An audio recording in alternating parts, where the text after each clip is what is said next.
Weekend. Thank you. Encinitas Mindfulness Community. Here we are on a foggy, just look at this.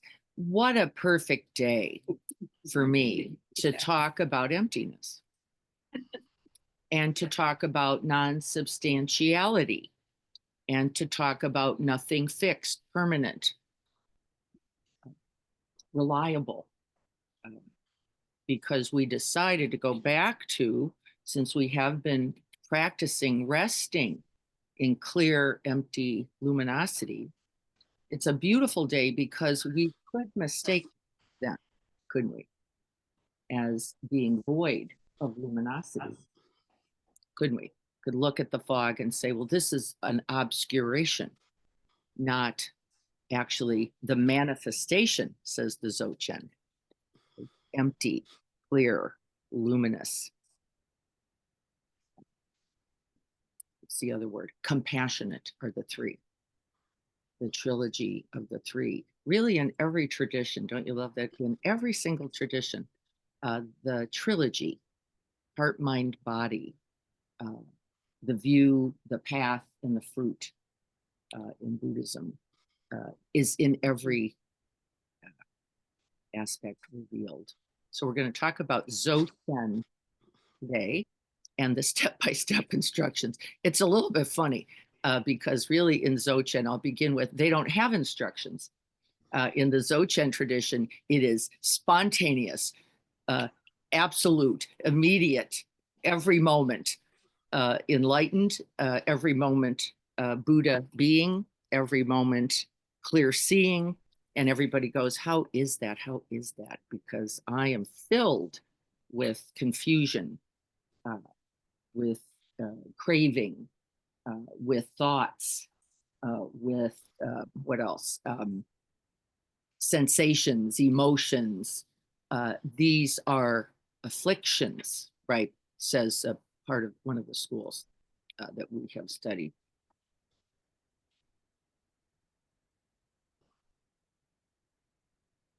Erman, thank you so much. And so we notice these objects. Everybody would say yes. We know the reality of sensations, of seeing, of hearing, of smelling, tasting, touching, and the knowing of them. And the Dzogchen smile, ha, ha, ha. They laugh because the key here is that to the extent that you know them, you are already enlightened. You already have complete wisdom. You already are completely Buddha be. Lama Suryadas, who I love, and he's a character, aren't we all? He would go, Buddha you, boo you, and sort of, get in your face about that. Buddhaful. Really crack you up. Yeah, it's funny. He's so delightful. And that was his teaching. That was kind of it. Got a couple books. He felt like he should say something, but not because he thought he needed to. He got the sense that Westerners thought they needed to, not because he thought you needed, because he certainly did not and does not. Of course, who was, I can't recall now, Jim, the crazy, he's understood to be like the crazy saint in Buddhism. No, maybe Milarepa, his teacher, was so non-traditional, so not conventional, that he was understood to be crazy and enlightened. He no longer kept with the relative putting your pants on kind of rules, and consequently would go walking down the street naked and doing things that eventually got him in a couple of jams. Yeah, like Trungpa, who did not see any need for convention. And so we're not going to go that far. We're going to stay closer to the three concepts. And then I'm just going to talk about them briefly, and then we're going to practice them. So Pete asked a question last Saturday, which was, what's the difference between mindfulness and luminosity? And really, maybe the answer truly is nothing, really, except for the way it is defined. In mindfulness, we identify objects, we identify the characteristics of those objects, we identify their impermanent, unreliable, insubstantial, and non-personal nature, right? This is really the essentials of the Vipassana school. And then in the Mahayana, we introduce much more intensively. It's why I made the move from Vipassana to Mahayana. The heart, the nature of the heart. It wasn't like it wasn't talked about in the Vipassana. It just wasn't really the point. It was knowing objects as objects, knowing objects of mind as objects of mind, knowing the Dharma as these characteristics. And then in the Mahayana, it says, can we then begin to see ourselves as not separate from this, right? And in the non-separation, in the exchange of all things as self, then we would live from the heart. There would be no option, wouldn't be concepts any longer. It would simply be the reality that everyone, everything, all objects, all concepts, all ideas, all sensations, not separate from the essential reality.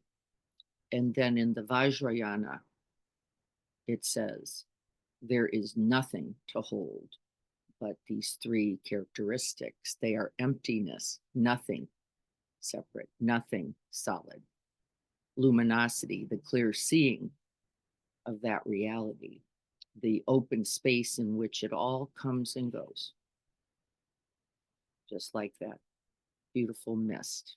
And then the naturally arising, unavoidable, undying compassion that would be its own way. And in the Dzogchen school, it says there is nothing to practice. Practice quite a bit. Yes, you do. You have to practice all those other schools, is what you have to do. You have to go objects as objects. Oh, I see that. Emotions as, okay, I saw that. And really be decathecting, non-identifying over and over. And you couldn't really get around it unless, like Eckhart Tolle, you have what is not ever truly sudden arrival, sudden enlightenment. He just split open. It got so horrible. It got so painful. Yeah. Yeah. And then Soya used to go, that's it. Then you go, if I keep holding on to this, there will only be suffering. Then there will be the reality of death, right? If I keep holding to this me, mine, my depression, my depressed thoughts, and so wake up. And Eckhart talks about that as well. So let's review the characteristics, because then we're going to practice them. View, number one, view. View is what? Empty. Nothing solid. That's it. It's that simple. I don't want to make it complicated. Nothing fixed. Who was the pointillism artist? He did that beautiful scene of the picnic in France. Yes, thank you. Thank you, Kelly. Right. Everything, pointillism, everything particled, everything fine mist. Right? Can you imagine? Everything. Then what could you get stuck with? What could be truly the obstruction? If you know this, because you're all nodding at me, like, yeah, what could you be stuck with then? A tiny, yeah, the mind that solidifies the particle. Because guess what the particle is? Infinite amounts of other particle, right? Truly, which is then infinite amounts of other particle. And now we're talking about quarks and things that I way past pay grade. Right. So it says the minute we see a thing now is a thing, we have a problem. Isn't it true? The minute we do it, them, me, it, life as a thing, a concept, an idea, we have a problem. So empty means not appearing, just to be clear. It means not of sufficient substance, and then we use these words: ineffable, ungraspable, undying, unborn, right? Everybody always looks at me like, well, wow. But we get what I'm saying? Empty. View. Without that view, there is then no practice. It says if you don't get that, if you forget, by the way, in the Dzogchen tradition, it says forgetting is just as fog-like, just as mist-like, just as unreal. Because what? You can see it too. Can't you? You can see you're forgetting, which means also insubstantial, not real, not true, not you. Buddha you. Buddha you, says Lamas. The minute you go caught, hooked, stuck, gripped, liberated.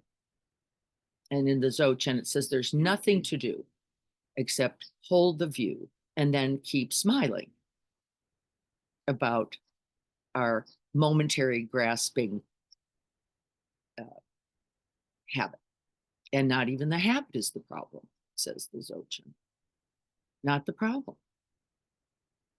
It's that we don't see. It's nature. Also, not me. Not mine. Right? And I say these words all the time, don't I?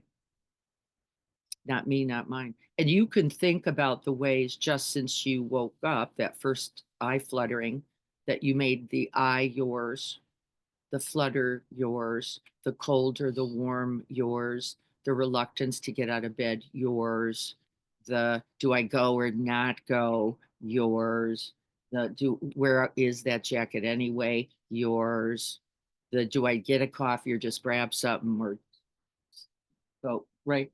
You've already constructed since the first blink the what story of you. And then Lama Surya Das says, no, Buddha, you saw it. Didn't you? Are you recollecting? You're going, that happened. I did that. Could I get out and go in today and then I could explain later? It was just the day, weekend before Christmas, there were all those things, and not to me, but to you.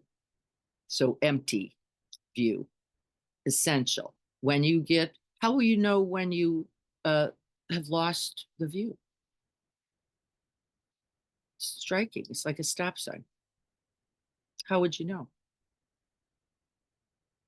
Suffering. When you know, you would know.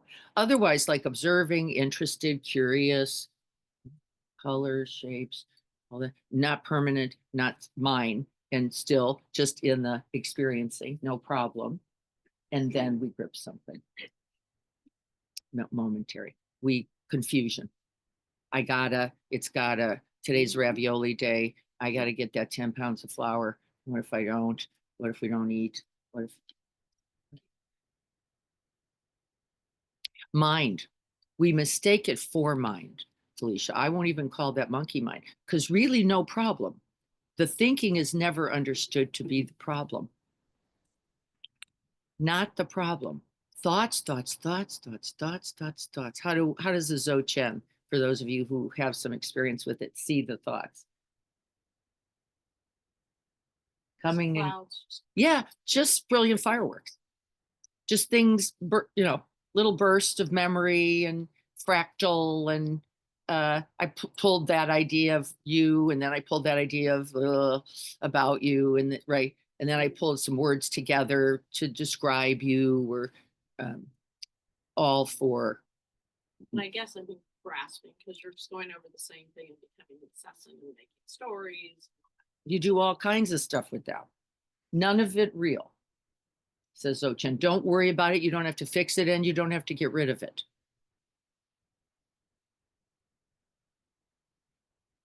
But what do you have to do then? You don't have to change a thing. Monkey mind, there it is. Recognize minimum, right? See it. And what sees it then? I wouldn't say. Yes, the Vipassana school. What would Dzogchen say? The brilliant appearance of luminosity itself. That's the second characteristic. Brilliant appearance of luminosity itself, unclaimed, though differently, unclaimed. No S, self with a capital S at all. Not yours, not mine, just luminosity in its appearance. That's the second characteristic. Beyond empty, which is the beginning, the view, then what the tool, the path, sometimes understood, the practice, somebody might say, is resting, recognizing, knowing that luminosity and not mistaking it for self either. You don't even own that. Not yours. And so what does that do for people?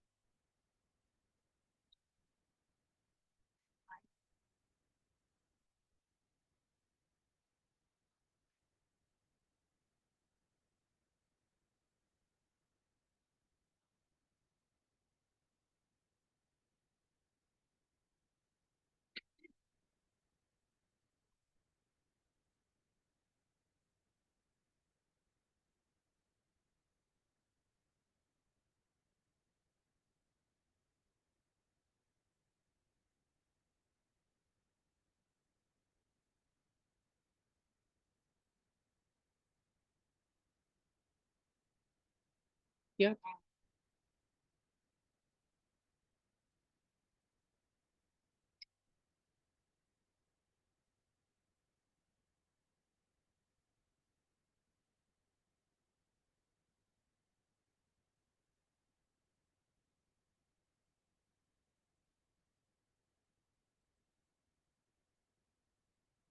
Sure.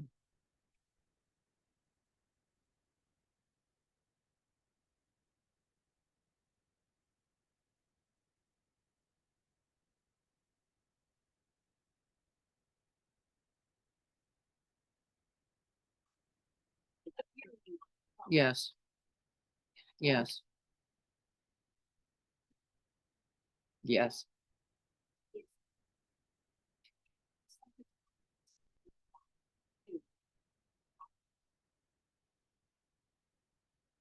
Yes.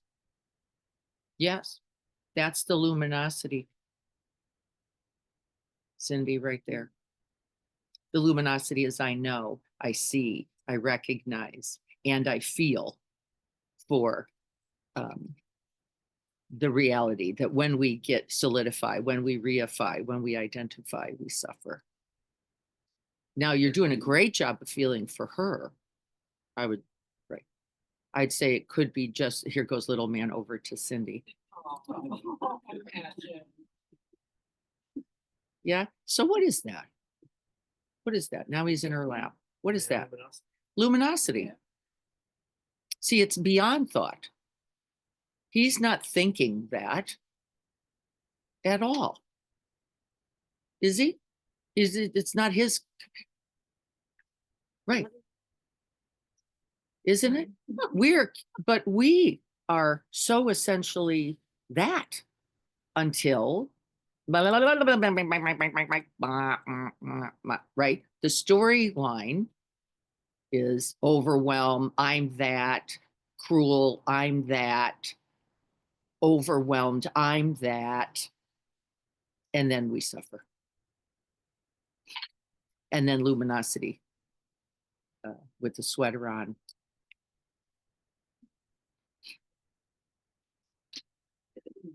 Cindy apologized to her friend. So I often, in speaking with my ex, have set a boundary that if he gets he has an issue with being inappropriate the way he speaks with people, not just me, that it's frustrating. And I've gotten to the point where I've told him, if you go there, go back. The day I said, hey, I'm not going there with you, hanging it. And literally just hung up. I felt so good because I had set a boundary with him. I stuck to it, and it's a completely different scenario. But normally I would call him right back and apologize. I would feel so guilty. I was like, I'm gonna be very grounded here. Breathe. Let him look at his issue. It's not mine anymore. And it felt like more of a boundary for me. Mm-hmm. So it's interesting how. Yeah, there's no right. Not about the hang up. No, you don't want it. It's right. Because then we go, well, whenever then that happens, I should this. Or when it really we got to be careful about the recipes, the formula. In really this tradition, particularly Dzogchen says, can you just be awake here now? And then if that's the case, you have the view, you now have the luminosity. Then the third thing you're talking about is the fruit or awareness itself arising. Whatever it would be correct. Wouldn't it? For me, I set a boundary. Yeah, it would be correct. And it would just couldn't be any other way. It would be just correct. And then you rest in that as well. You would rest in it. In Cindy's case, she recognized something, right? Also luminosity, right? So we're going to see if we can't practice with that. But be watchful, because here's where I think we can get into trouble. So I am overwhelmed and not acting like myself is from this tradition would say is just a storyline.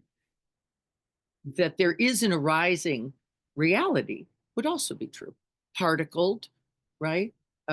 Just like I talked about on Saturday when I ran into my momentary constellation of effects, right? And then don't mistake it, it says.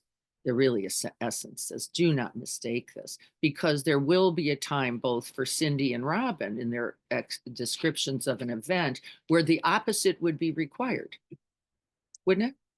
Where you do apologize, where it is correct, where you do, right, land on the sword, where you do take the hit necessarily. Parenting would be one of those. You're going to take the hit and you're going to willingly take it. You're going to go, right, get me. This is the way this works. And it would be completely correct, wouldn't it?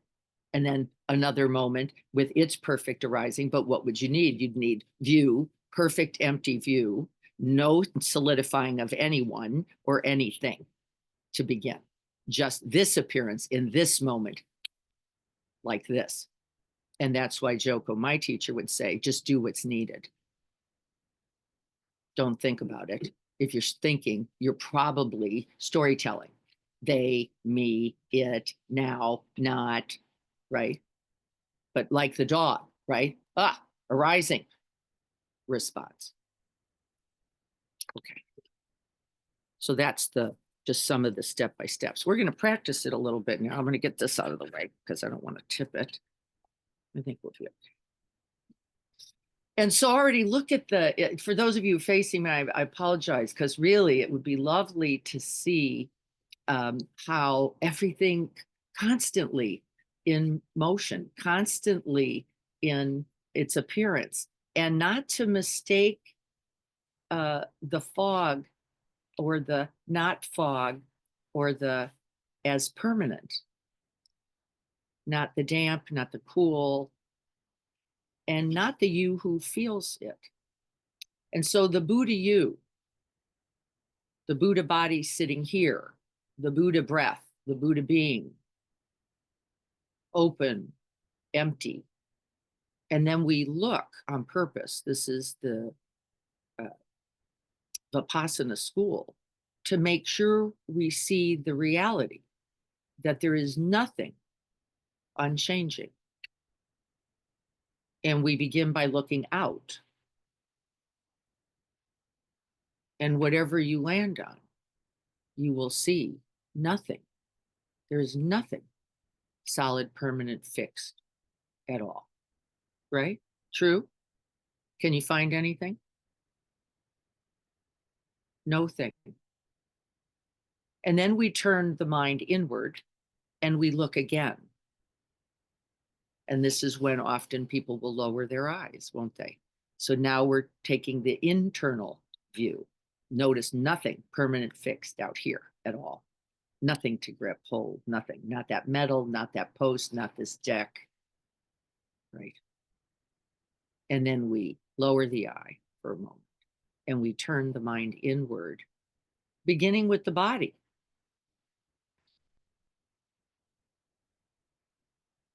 And we look to see where we can establish self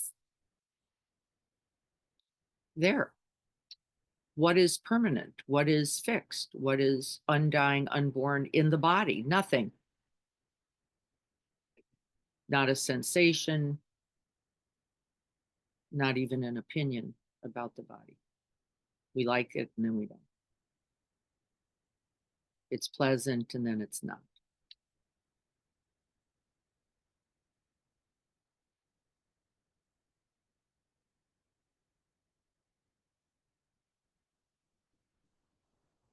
And so we know the body is as it is described. We know the body as the body.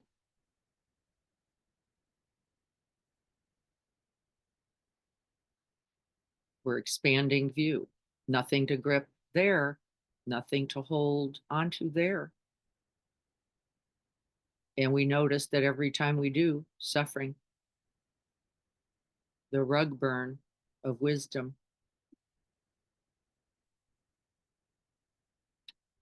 And so we go, okay, not the body. Let's go to the mind. Let's investigate thoughts. Anything to hold on to there?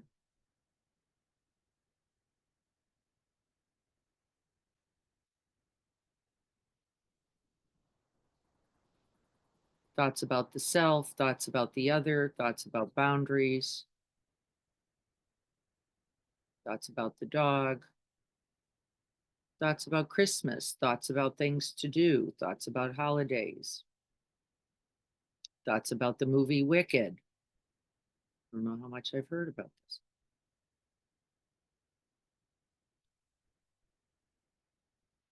What I should eat, what I should not eat, how I should be, how I should not be. A thought is a thought, nothing to hold.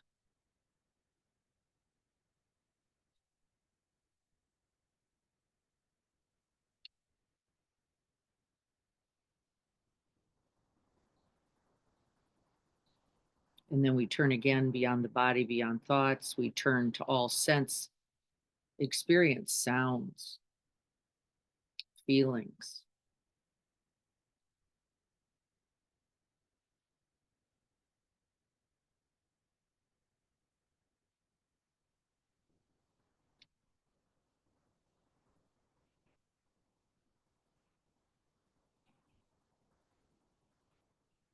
And we begin to see frequently, we notice with sound, the space. We start to recognize space itself.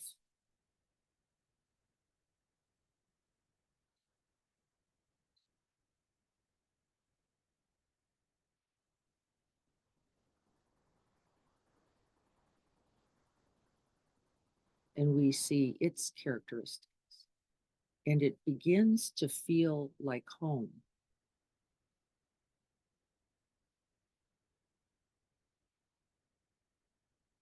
A place of refuge, a place to rest, a place where the Buddha body, the Buddha mind, the Buddha heart is at complete ease.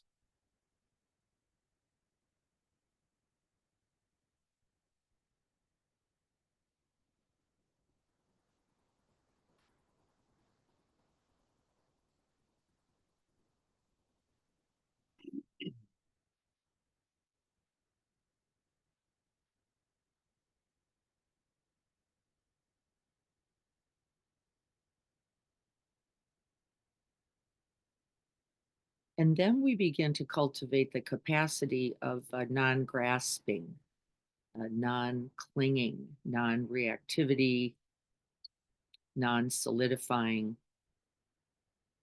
We can feel the truth, really, of resting in our true, beautiful nature.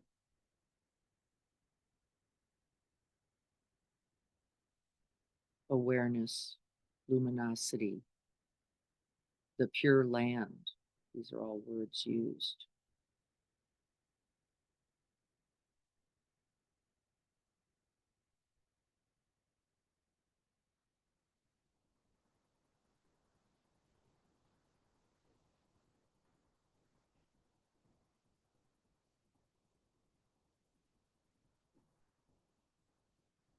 This sky-like quality of mind. And in fact, I wouldn't call it a quality. It really is who we are.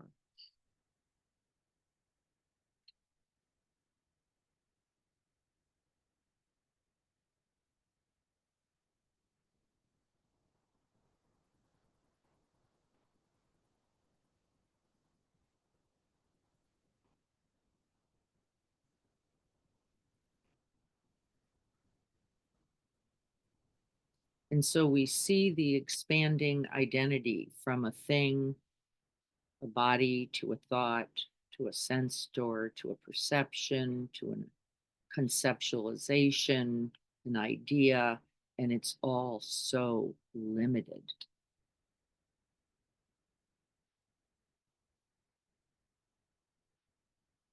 And as Greg said, it causes pain, suffering. And then we rest back and we rest back and again into that infinite empty reality, still silent, unmoving.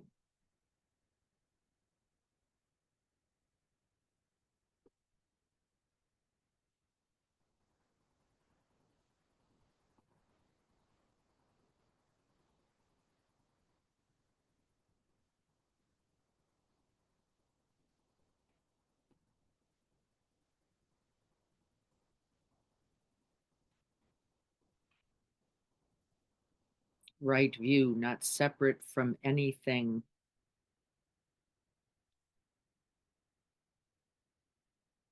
And not defined by it.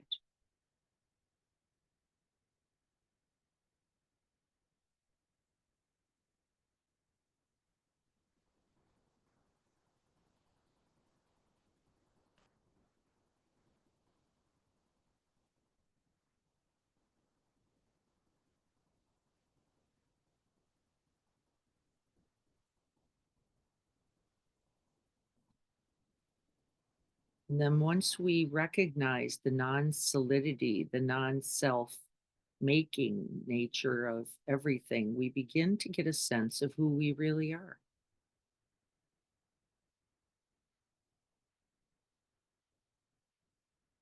Even in our overwhelm, even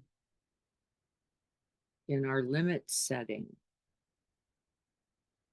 simply you could say life itself, awareness itself, Buddha nature itself, seeing clearly.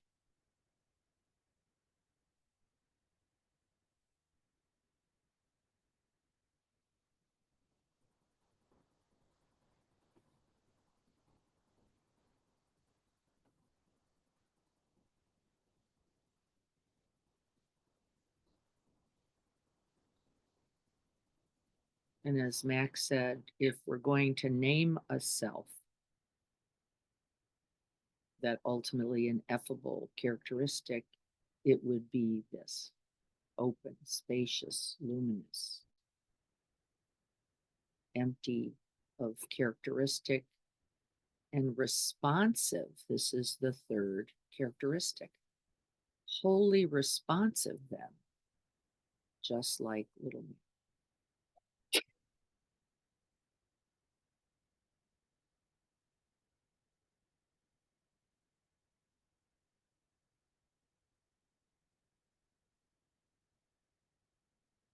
And then what is that? A room full of people,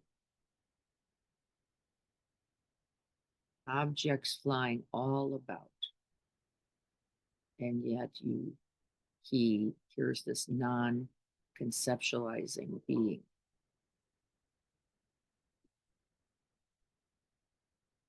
That responds.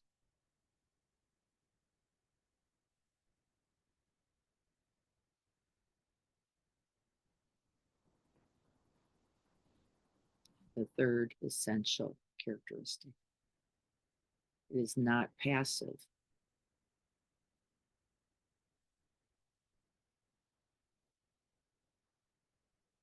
It does come out of a place of non-doing. We don't prescribe it.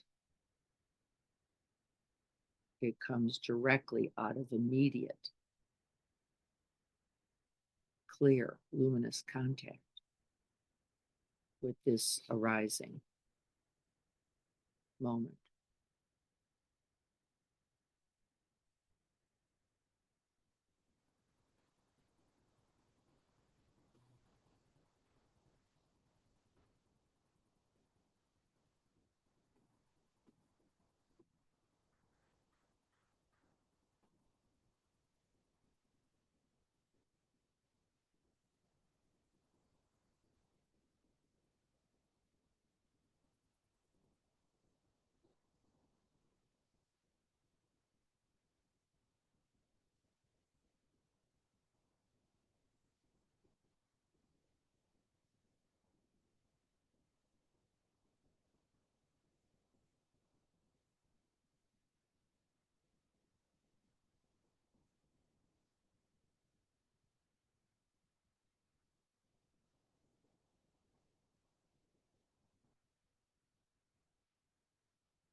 And then you can genuinely know the truth of this.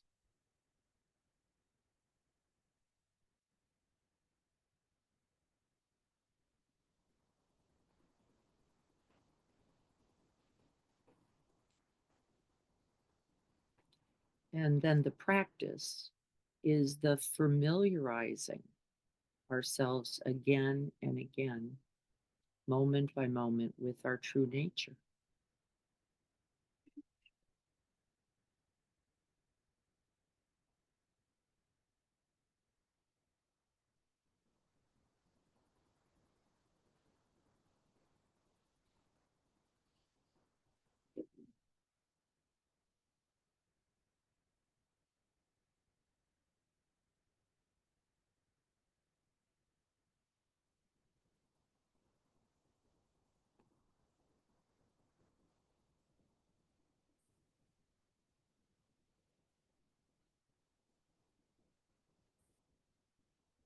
And then being mindful is just way too small.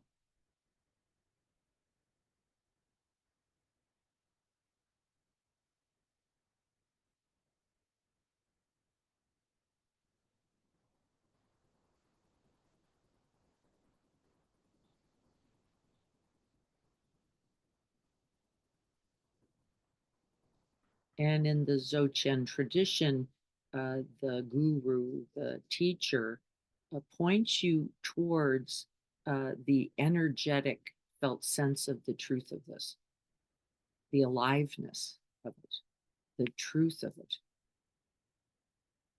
now not limited, not stuck, not obscured in any way.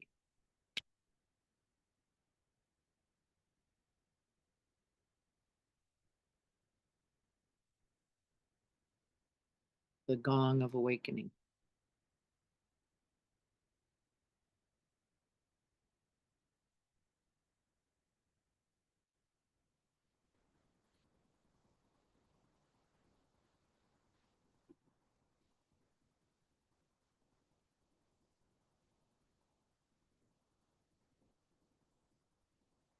And then remember, awakening to what? Not the objects. We recognize them, but we do not mistake them.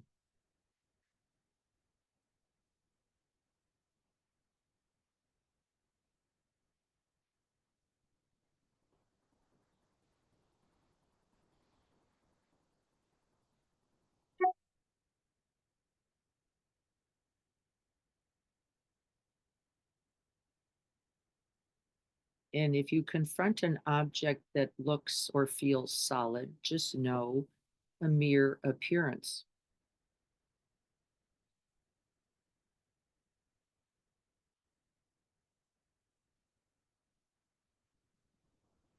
And we smile.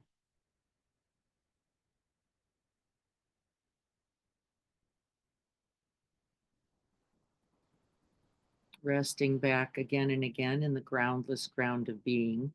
And in fact, the again and again isn't correct because we've never left.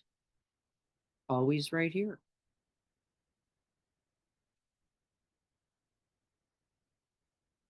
Timeless.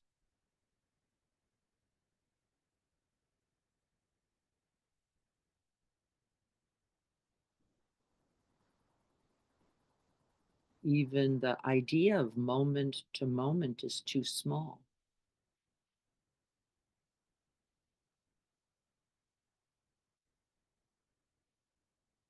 The infinite, the open, the vast, timeless.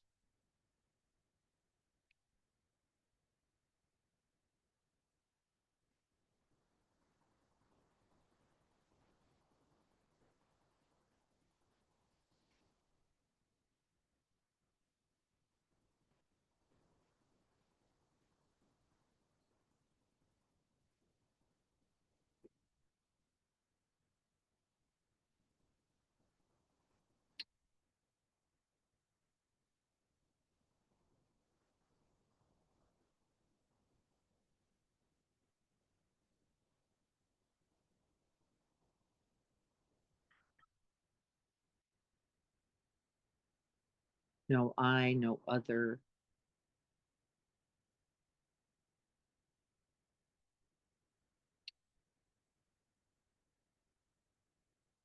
No temporal time of past, present, future.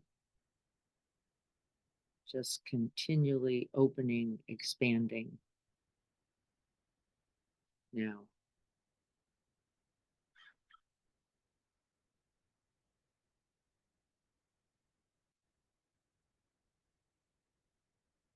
The true nature of mind.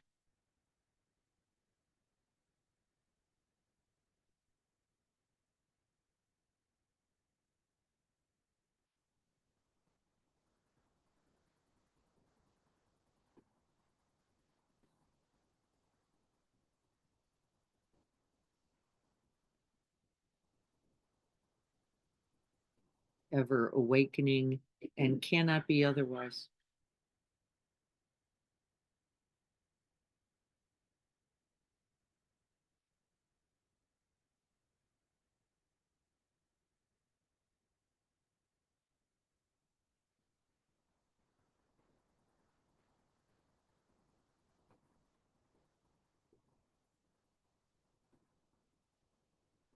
And then you can begin, depending on how long your practice is, you can begin to get a sense of the brilliance.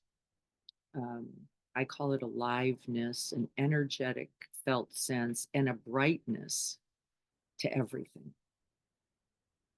even empty space, maybe particularly empty space.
And then we can begin to feel the compassionate, loving heart that falls in love with everything, recognizing itself in its own nature.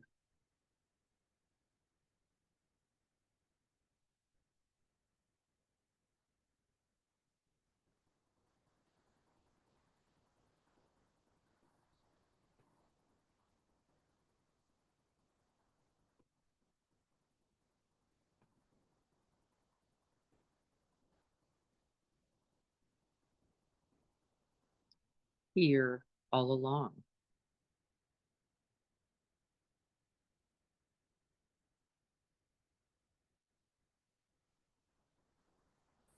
Never diminished.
Oh, bodhicitta, luminous, empty, brilliant, awakened heart mind, precious and sublime.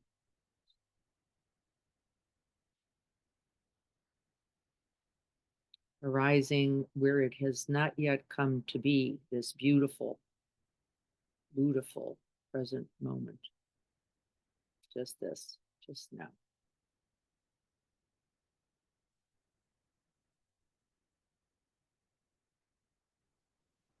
And where it has arisen, may it never diminish, but become more brilliant, more luminous, more compassionate.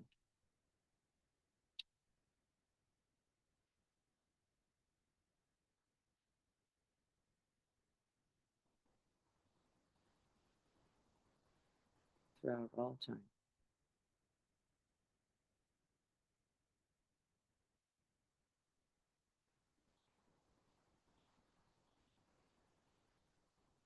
Until all Buddha beings know their true nature.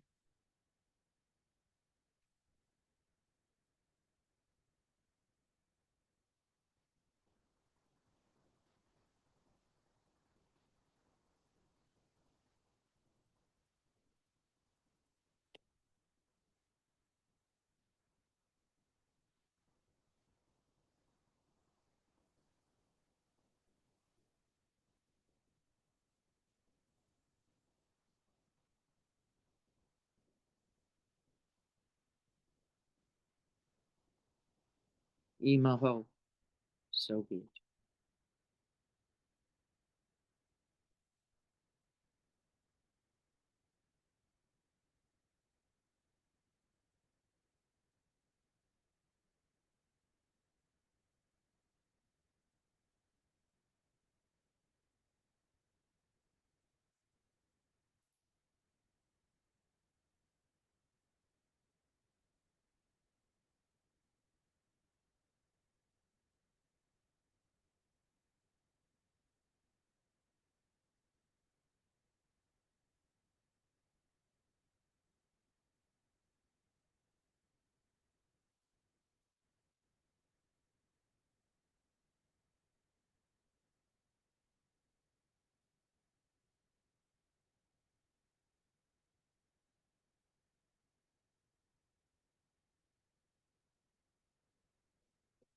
Yes, Like that in yours.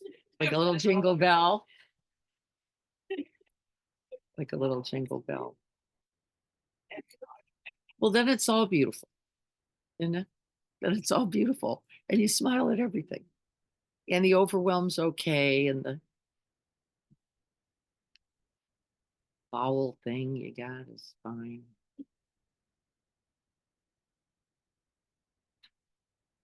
And then we can so clearly see exactly what gets in the way. And that's beautiful too. That's beautiful also, can't we? The seeing of it is it's evidence that it is not yours, really. The fact that I can observe it, it is not really, right, mine. It is simply an object.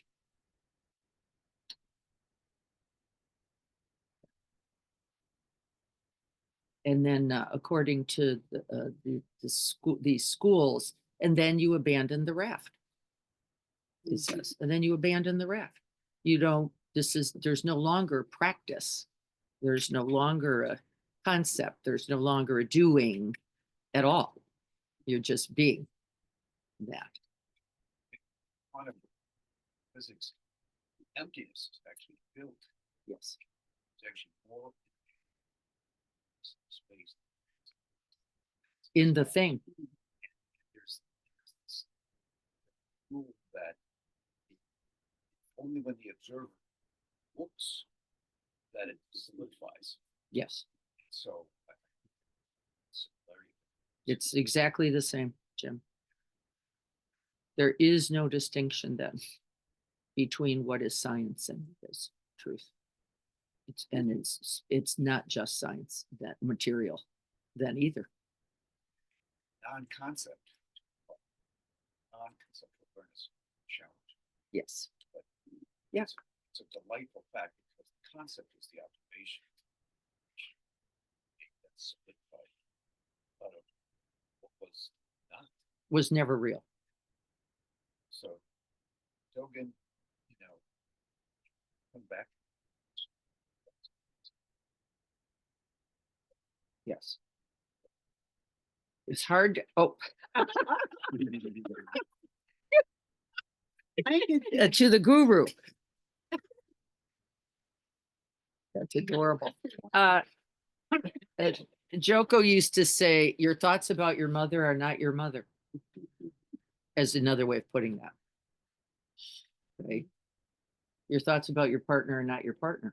Your thoughts about your pain are not your pain. Your thoughts about your illness are not your illness. Right? We know it. Yeah. Max, will you reach down and get that for me? Yes. We're going to do both. Here, grab that too. And you're going to take the top off of that. You would. And these are, I'm going to hand people one of those. Oh yeah, no. This is not where, this is where the craving character appears. These are just so everybody knows, there are pecans in there and also butter. So if either of those two things, and it is white flour, just pointing to the gluten-free group, unfortunately.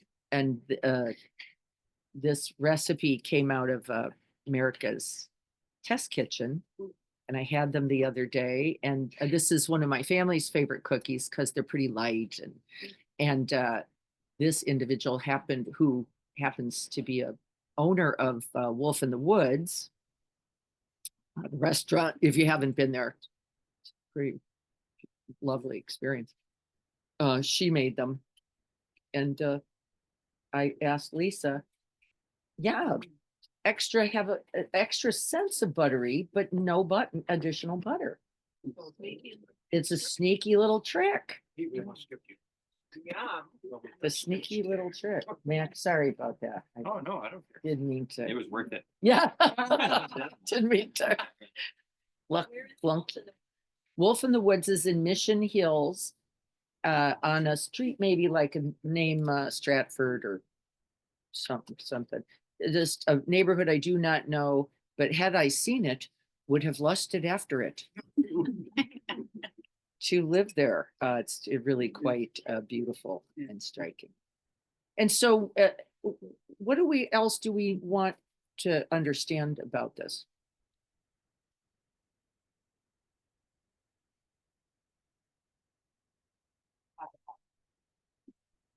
I start quiet. Breathing first. Gain lessons. Makes me feel good. Yeah, the appearance of you, But- yes. But I can work so much easier with somebody that's calmed down. Yes. Because they often come in with, 500 complaints and then they want me to fix that. Just the Right. relaxation and clearing of all that kind of energy Yes, helps. yes. Obscuration, someone would say. There's plenty more. If someone would like a repeat, I'll just pass those back around with the top on so they don't think it got a little dusty. There is a little bit of powdered sugar on there. These are Thank you. Thank you. They're easy, actually. And they did not come out like Barb's did. Barb stayed in a little tiny ball, and mine did not. And I have no idea why, and I didn't really care because I like the way they tasted anyway, but they were slightly different. So what else do we from Zoom? What do we what questions or understanding, or you notice moments of it? Right? You can feel the moment of just this energetic connection to, well, let's say everything, not separate at least. And then you notice the mind thinking about it. Not separate either. Really not a problem. But there is no interest in the Dzogchen school to name thoughts, modify thoughts, change thoughts, get more thoughts, get less thoughts. They're really not seen as substantial enough to do something with.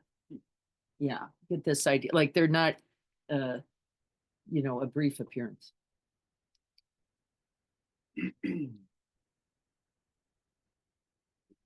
Glimpses of what just experiencing without a center is. Yes.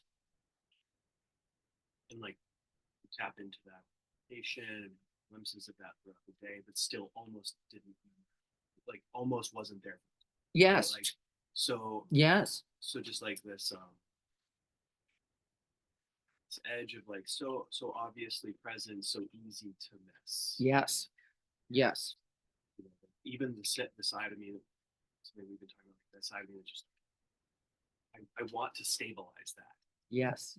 And so like, but I know that like that doesn't help stabilize that. So it's like You couldn't, let's talk about it this way, Pete, for fun. You couldn't unstable it. but you can miss a cookie all day long. You couldn't. You could notice that you missed it.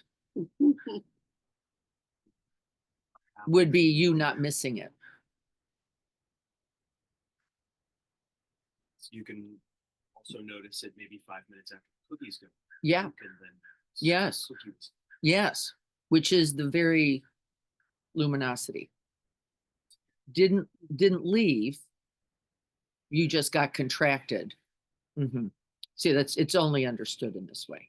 You just grabbed a particle, is how it's. If you could stay with Jim's momentary particle grab. Yeah, I guess maybe what's coming up is just putting more weight and more emphasis and celebration on the moments that are the glimpsing, and then not the craving of all the moments I lost, or the wanting but more moments of glimpse. Because I think I'm seeing the moments that I'm losing, and there's some You're hooked into that. like You've solidified that somehow. Yeah. You've made that something. Like a thing. yeah. Like missing. Like you turned it into a missing thing. It's still the story, yeah. Still a thing. Well, it's solidifying something. Not having is as solidifying. Right. It's just the other side of greed. Like unraveling. Yeah. It's like expanding. The cosmos. Yeah. Exploding and then. Yes. That's it. Yes. Constant. That's more of a felt sense of it. Yeah. To let go of that, you have to go through some grieving. You know, like as I get older, I look back and go, "Oh wow, I'm never gonna have that house." And then, like, how do I rectify that in my mind? And a lot of people have said you have to go through grieving of loss. In this relative world, you know. This is tricky to speak to. That's something about that. Oh, If you good. got the house, then you probably would get used to it, and then you wouldn't want it. So you can remember that. What have you ever gotten? Really, that like, and then there it was, and it was perfect, and it was the whole nothing. It's the wanting. That is the interesting part. Like the house, if only the house, if only right, if only I could stay in this Very experience. So House or state. yeah, that's just exactly what I'm saying, right? See, it's all just in that momentary confusion. This is just called obscuration in the Dzogchen. It means you just put a cloud in front of the brilliant sun of you once again. Like if only then I had that all the time. If only I had the house or the mind state or the felt sense of something. Well, there's no felt sense of anything that's permanent either.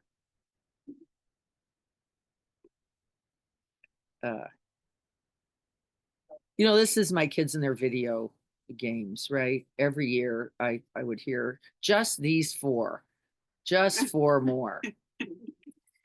And now we're going on 33 years of I just want these, and then I'll be there. Right.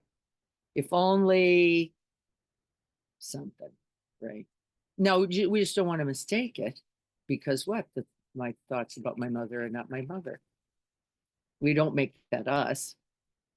You know, we don't solidify that either, do we? We don't solidify grasping as us either. We just notice characteristics, you know, the brilliant appearance of liking pleasant or not liking. It's really not substantial either. the thought of characteristics. Characteristics Definitely. helps. Yeah, made up of compound. Everything is compounded. Everything is made up of infinite things. Really, truly. And then we just smile again. That's from the Dzogchen school. We smile at all the moments we notice we didn't. And recognize it just as a moment of solidity. And in Pema would call it storytelling. Or if I could get it right, then I would always something, which could never be true. Right? It wouldn't be possible. And we have a hard time with this because we live in a dualistic world where things are appearing and not appearing, at least by appearance.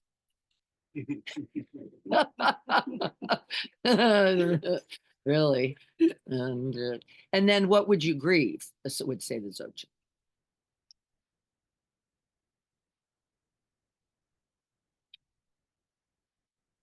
You wouldn't know. We couldn't really. It doesn't mean there's not pain in, right? But it really comes from it's the same, comes from the same source. I wanted it to last. I wanted it to be perfect. I didn't trust the nature of love, we'll say, enough to know it is ever present, always available, never dying in its nature.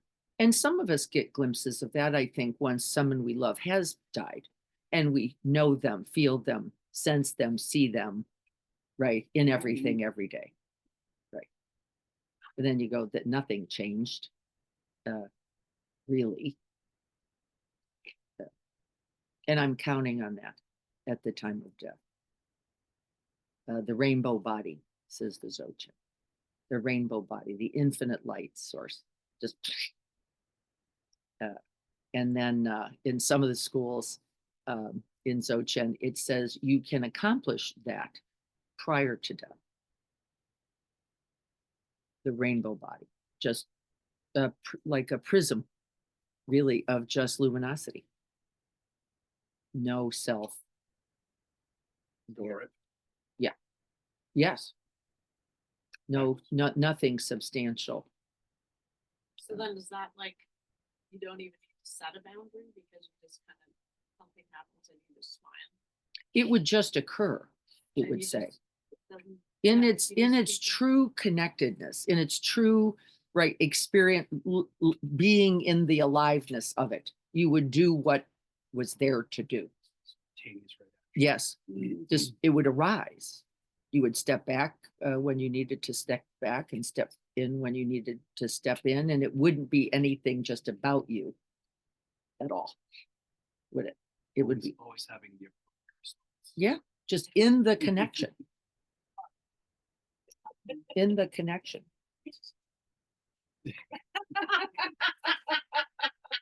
And then 500.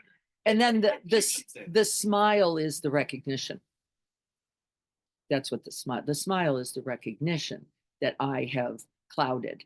And again, no I really here. Clouding is occurring, right? Just in arising. Kelly, you had a thought about this back there. It's fine.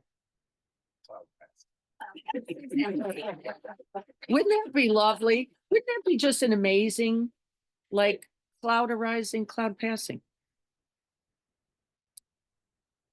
And again, it says, if you know a cloud, you are illuminated. To know a cloud, you must be luminous to know it. Could you talk a little bit about this whole thing, solitude? Well, what do you know about it? Back in. Well, I think you know a lot about that. Well, as you and I talked a little bit about this week, because I've been thinking a lot about what I call loneliness, which is really incorrect. It's really aloneness. Yes. And understanding needing a solitude at many points in my life to really understand this whole, it's not really an idea, this whole ability to be, just to be. Yes. And it's not conceptual. It's, there's nothing wrong with the same thinking. No, there's no There's problem. nothing wrong with the thinking. No. It's my reification of it and, making it real. That's right. And I seem to need the solitude, the aloneness. And I guess what I noticed, and I'm noticing more, is this wonderful feeling.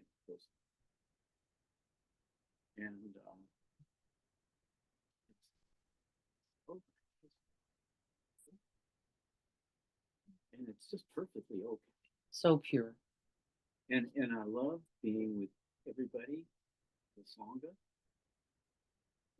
And that's always going to be a big part of my life. But this solitude part just seems like it's going to be more important.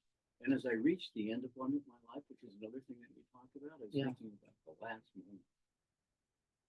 I'm going to be there. Right there. Yes. Yes, Can I be okay? that's right. Without making some thing about it. And solitude and connectedness are not separate either. No, they are not. Right. They're not. There is really a subtle distinction. We can be right here in a room filled with people and feel that solitude. Can't you? You could. Yeah. I could. Yeah. Really just knowing mind, we'll just call it, as I know it, and not feeling like you're in my way or now I've got to get you somewhere so that I can really be. It doesn't feel like that at all. And it doesn't feel separate. It feels like part. Yes. Solitude is not separate at all. So we don't want to mistake that. What Greg's saying as some kind of separate from is not what he means. That's where the loneliness is. The loneliness is in. That's right. That's right. And you know, all the great poets talk about this in those characteristics of stillness, silence, and vast open space. Characteristicless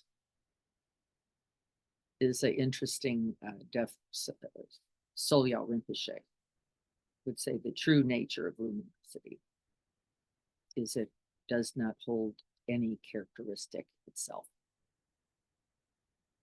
Completely just available, but not in even words then like stillness, right, limiting.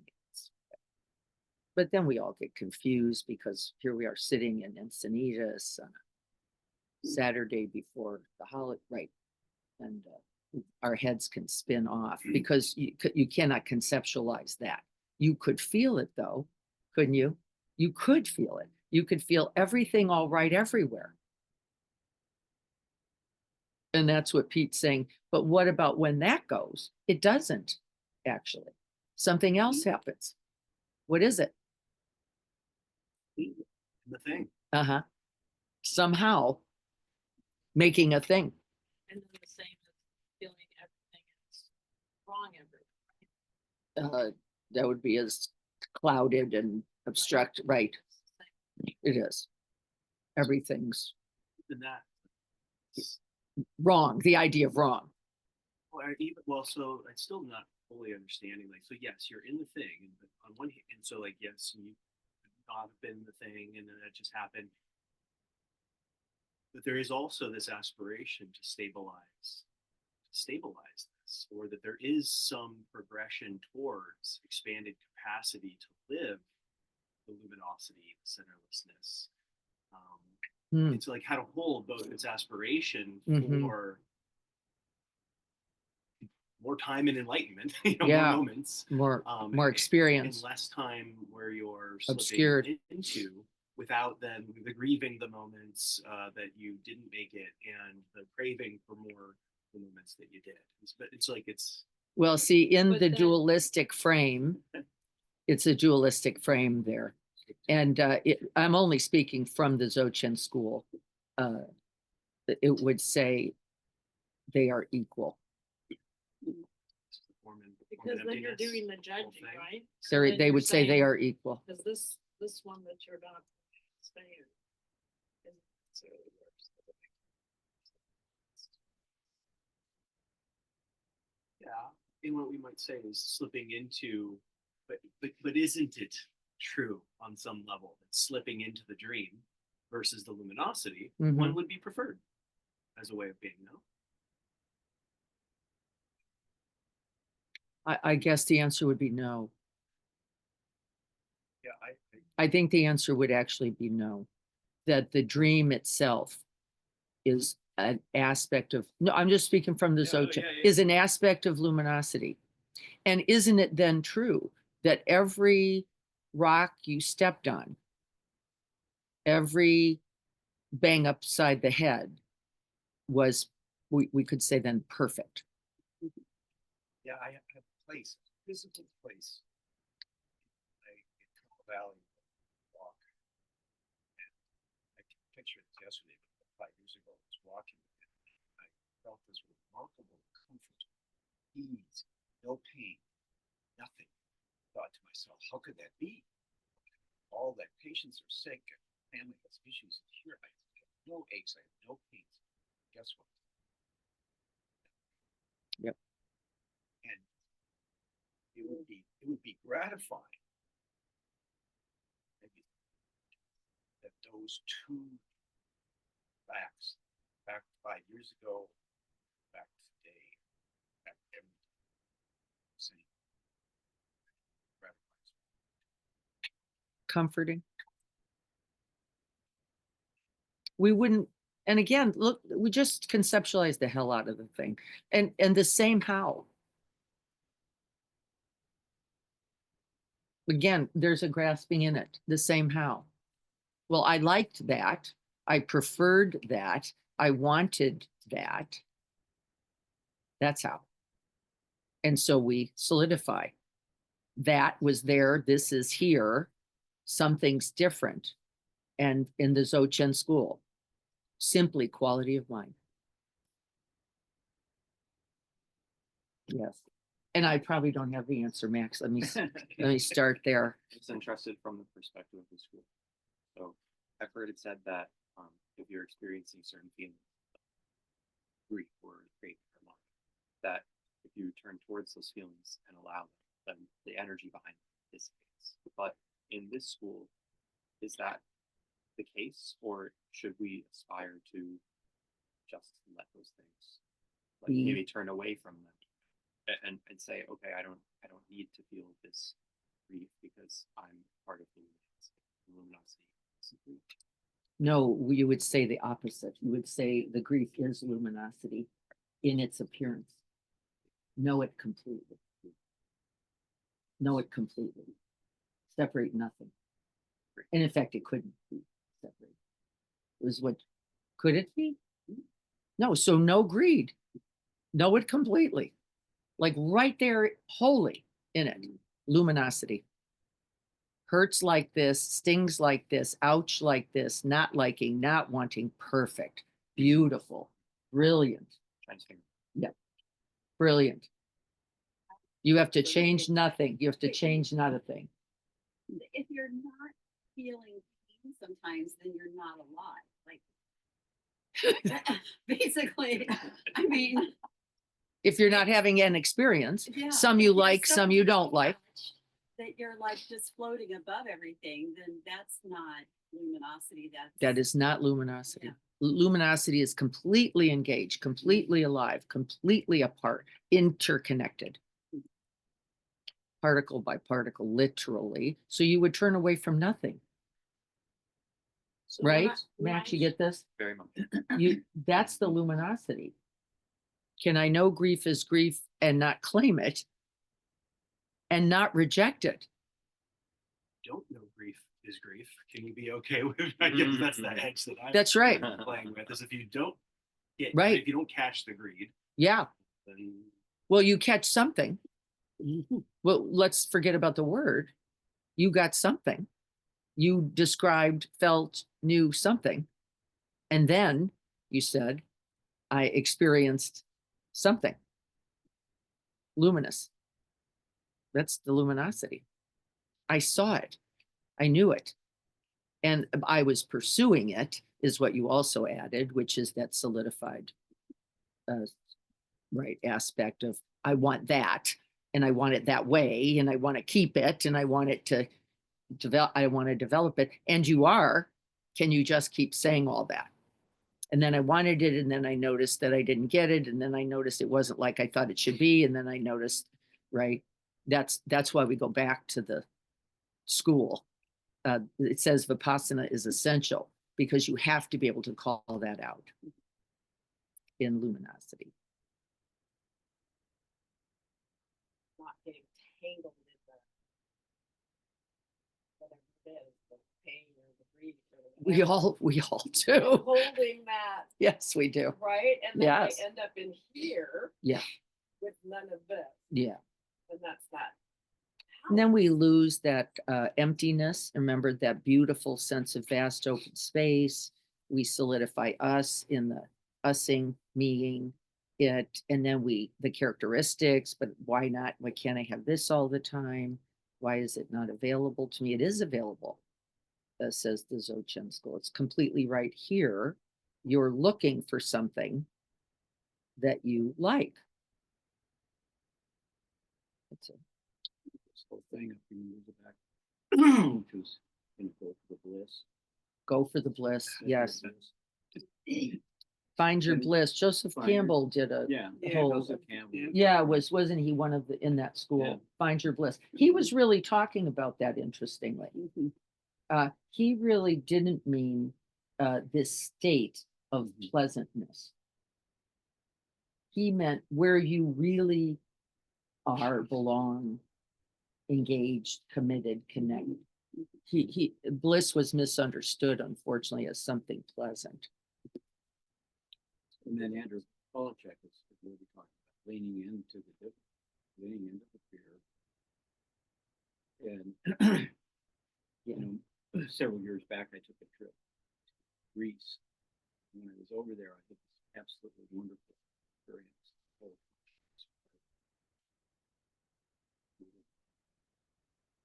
Then I came back. And that feeling, what's happening? I was really feeling a lot of suffering because I couldn't find it. And in the Dzogchen school, it says right here, already here, nothing else to look for. And there is something in me that so really appreciates that every aspect of this life is already precious, perfect. Already. Though I would never want to, I would never claim always pleasant. But that doesn't have anything to do with luminosity. So is the feeling I was telling you about the other day where I wasn't feeling anything. I was just kind of like, is that kind of in that state? No, I wouldn't say it's feeling nothing. I wouldn't. So then it's better to feel it. It's not better or worse, I know, but you know what I'm saying? A feeling is a feeling. Knowing a feeling as a feeling. Seeing it as a luminous arising. I'm just going to recite the Dzogchen rules. Abiding the experience completely, not separate from you, and not you. Jumping into the pool of experience. It also could be defined as just the very instant that you are aware that this is happening to you, but painful, but missing that wonderful release, and now that you're not feeling that great. And knowing that, and the knowing of it. Yes, luminosity, the knowing of it. And guess what? Ask Greg if he was feeling pain from the knowing. He was not. You're not feeling, there's no pain No. now. No, not at all. In fact, I kind of like, wow, that, right? The grasping self, the clinging self, if I could only get it like that self, and seeing it and now smiling. See, there's not suffering here. There's simply, yeah, that. The wanting me, the one who believes it has to come in a certain shape, size, color, and experience. Can I luminously hold that? And the answer is yes, we can. We do it in every single meditation, actually. We just then plaster, right? Why can't I get that? Why doesn't it look like that? If only I could.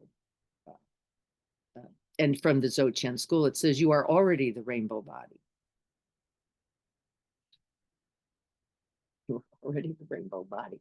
We're just going to get closer to our true nature. And that's comforting. That gives me some kind of, I don't have to hang on to anything at all. I've recently realized that it was my grasping of things that would drive it to a much higher degree. And only this, it was a disposition I've had for so long. And in relaxing that disposition and starting to form a new habit of relaxing, Yes, I can find that I am having so much more serenity than ever before. that's right. Even in the times that I thought my previous self would have thought would have been the worst of times, I find a great deal of serenity moments throughout the day. That's right. Isn't it true? It's It's actually accurate. Like this is alive. It's actually the truth. I remember my dad when he had cancer, and it was quite difficult, and it didn't go according to plan. Like whose plan, I don't know, but the way it was understood to be. And I remember later, some years later, he said, I only see now how important that was for me to understand love. And I was like, what? That didn't look like love. And he said, no, it was all the stuff that I needed to see so that I could love. All the grasping, wanting it away, wanting to, that was so perfectly provided. Right. A little like that spontaneous. I only feel joy now at having been able to see it so that it can become the vapor that it is, not the not grabbing this or wanting that body or wanting it a certain way or wanting it to feel a certain way. Right. Yes. Because unless you've been through something, Yes. you can't really, I mean, after you've gone through that, then you can so much better relate to other people who have Can't you? gone through the same. With a really responsiveness is the third characteristic. With an only, and I think that's love. With just responsiveness. You know, with my own knee thing, and again, no one knee. Yes, it's all true. No one way to be with the knee. I am so aware of people's gaits. And I can see it's amazing how really sharpened and like luminous it is.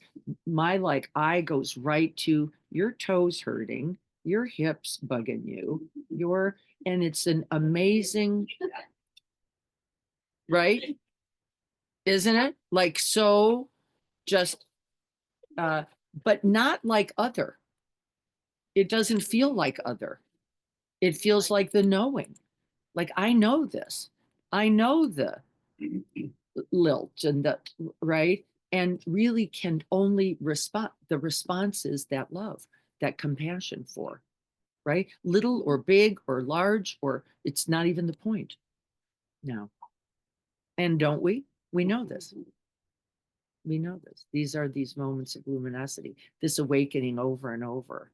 And again, the Dzogchen would not say that. They would just say awakening always. And a momentary obscuration, but not yours.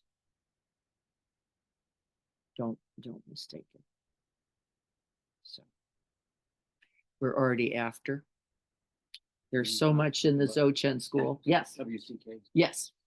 We're going to take a minute, if you don't mind, folks, to talk about World Central Kitchen because we gave an amount. I'm going to let Lisa talk about that, but it is something I really want everybody to hear, particularly because those of you on have been contributors. So thank you. Yeah, actually, what I mostly wanted to do is read the letter that they sent to us. Because I think everybody remembers we had that push to where they reached out to us and said to everyone and said that they would be doubling up, whatever was contributed. So we were going through that matching at the same time. So we made it just in tentative, I think, Gary. Got it just under the wire, and it turned into $22,000 flat, right? And they have stayed in contact with us. And so this was it. They just sent this to us, and I wanted to read it out to you guys. As we approach the end of the year, we are filled with gratitude for your unwavering support. Thanks to you, World Central Kitchen just reached a milestone of providing more than 450 million fresh, comforting meals worldwide for communities facing unimaginable challenges. Your generosity has fueled our work, allowing us to bring hope and nourishment in times of need. We hope you're proud of everything we've accomplished together and enjoyed reading this quarterly update. This fall, we responded to a series of devastating hurricanes, first in the U.S. as Helene and Milton brought significant damage merely weeks apart, and then in Mexico, where zombie storm John struck. With your help, we set up emergency kitchens and delivered nourishing meals to impacted communities, offering sustenance and comfort as people began the difficult journey of recovery. In Ukraine, our teams and partners have delivered more than 273 million meals to the front line since Russia first attacked the country in 2022. As increased airstrikes forced more people to evacuate in the Northeast, we're providing food and water to those boarding evacuation trains and greeting them again with a hot comfort meal once they reach their destination city. More recently, while still mourning the loss of seven WCK colleagues killed in Gaza by an IDF strike in April, we were heartbroken when an Israeli airstrike November 30th killed 3 WCK workers in Gaza. We briefly paused operations following this tragedy, but are again serving food to people in this region. So they are in the thick of it. The They are. situation in central and southern Gaza has grown increasingly dire, pushing communities to the brink of famine. Your support directly impacts the lives of so many, offering them a glimmer of hope in the midst of unbelievable adversity. It's because of partners like you that we can sustain our mission and work toward a brighter, more resilient future for the people of Gaza. Oh, I missed this part. We're pleased to share that all donations toward our work in Gaza will be matched today. Oh, they're always doing that. In Lebanon, we have scaled a response now providing 50,000 hot meals directly to families to stay resilient and find hope as hostilities intensify. In Israel, WCK partnered with restaurants to support people evacuating their homes in search of safety. So that pretty much wraps it up. You just see they are everywhere. And I am so struck. I just Very. had a couple conversations with Anna Cope. She's their manager of donor relations, and it's just amazing. Sometimes things are such a wreck in these places they go to. They're the ones that get the water trucks. They're the ones that build up the infrastructure. They're chefs and they brought in engineers. They have just brought in everybody and they do it fast. And I think what really struck me is philosophically for us was they talk about not doing it perfect. Just get there and start doing something. And I think that's in a way how we have all been, right? All of our things haven't been exactly perfectly executed, coordinated. But we have A lot of our 100% luminosity. Yeah. Yeah. So I think, again, this is just one. We have all the other charities as well. We're lucky. These people are really communicating with us. Yes. And now Syria. They're doing an incredible job. And Syria. And all of them. And Syria as well.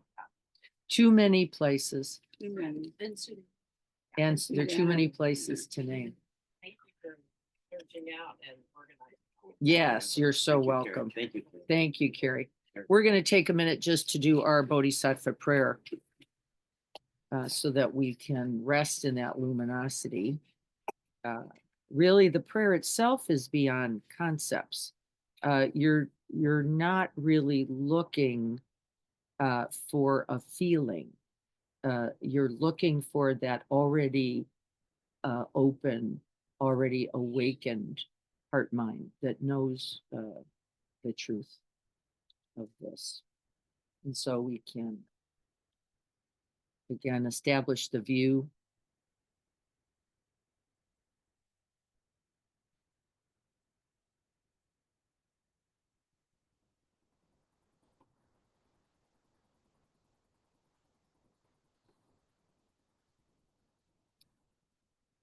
Inviting that luminosity.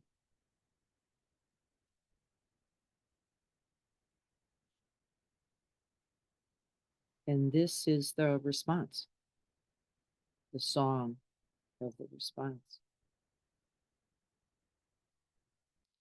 May I be a guard for those who need protection, a guide for those on the path, a boat, a raft, a bridge for those who wish to cross the flood.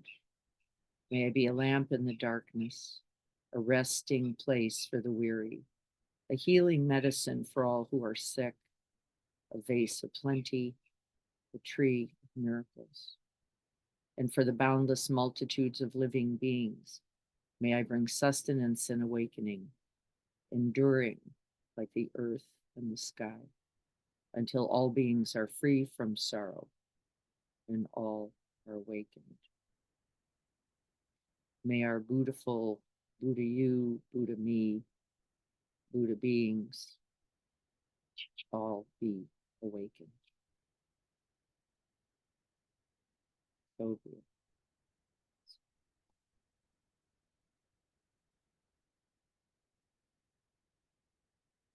Thank you all so much. We'll be on. We'll be having the show on Tuesday, on Thursday. Be there Thursday. Yeah, and Saturday as well. We'll be right here, and I'm looking forward to that. Whatever you're celebrating, make sure it includes you, Happy solstice. please. Yes, and enjoy that beautiful day, night, which is coming up on Today. today. Yes, It is the 21st today. Dancing in darkness and luminosity. Yes, absolutely. Well, that's exactly the point of it. Oh, how wonderful. Anybody would like another cookie, Mindful please? eating opportunity. Mindful eating, please enjoy. Thank you all so much. Yeah. Thank you, Antonio. So good to see you. Yes. Bye-bye. Bye. Thank you so You much. all. You're so welcome. Be well. You too. Thank you. It's fine. It's fine.